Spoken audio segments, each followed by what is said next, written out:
Baby bump নিয়ে লাল গালিচায় হাঁটলেন কিয়ারা। চলুন জেনে নেওয়া যাক বিস্তারিত।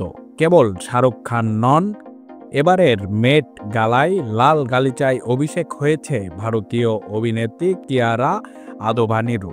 নিউ ইয়র্ক শহরের দ্য মেট্রোপলিটন মিউজিয়াম অফ আর্টে নজরকাড়া লুকে ধরা দেন শেরশাহ অভিনেত্রী। কালো সোনালী পোশাকের সঙ্গে কিয়ারার রূপে ছিল সন্তান আসার এক উজ্জ্বল দীপ্তি।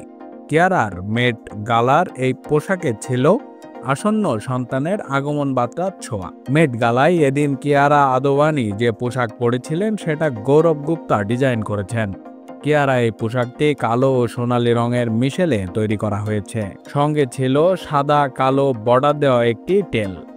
কিয়ারা এছাড়াও এবার অভিষেক হয়েছে শাহরুখ খান এবং দিলজিৎ দোসাঞ্জের। তাদের সঙ্গে মেট গালায় অংশ নেন প্রিয়াঙ্কা চোপড়া। একই সঙ্গে ছিলেন আম্বানি কন্যা ঈশা আম্বানি।